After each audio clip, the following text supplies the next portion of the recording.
On question one, it asks what race is, and to me, from the last two chapters, I've gathered that race is basically a made up thing that has evolved into things such as racism, different kinds of racism.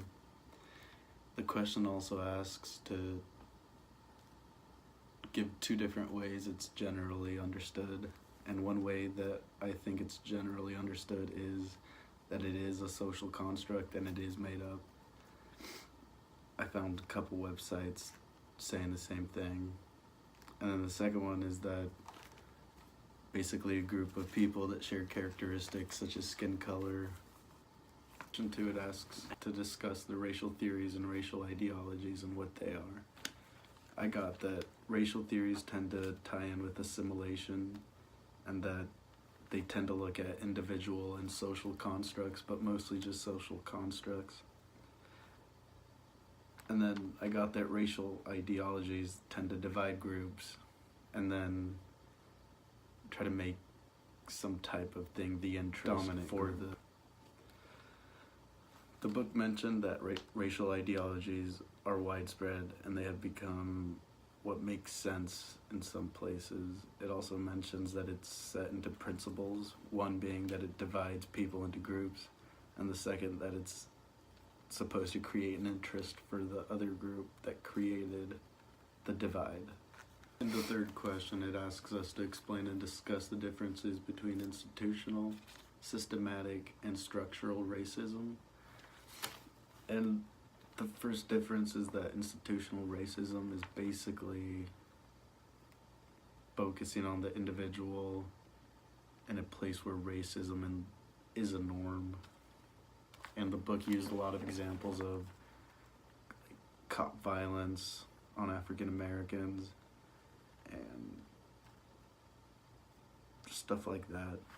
Systematic racism is the theory that basically because the slave owners were in control back then, that they made a way to make their own state leaders now, and that pretty much nothing has changed. An example of a real world thing would be that structural racism, I feel like, is more common because from the town I have been at, that's usually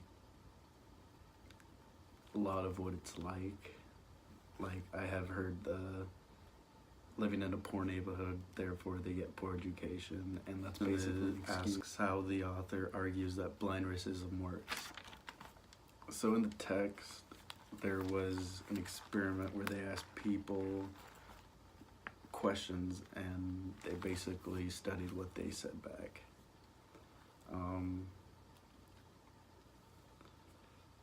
An example of some of the responses would be like,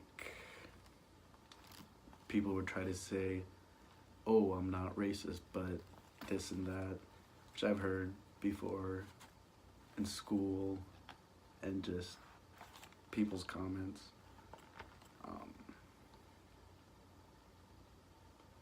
Not only were those types of answers what made him think that color-blind racism worked, but he also wrote about the frames that people took when they answered questions. Like, when the author talked about, abstract liberalism, he asked someone why an African-American family was still living in a poor area, and there was something like an answer with because they chose to, or it was their choice. Personal experience for a lot of people would be that blind racism in terms of rhetorical strategies. So like I mentioned before, the whole I'm not racist, but I can't count the times I do feel like it is still around and it's still being used.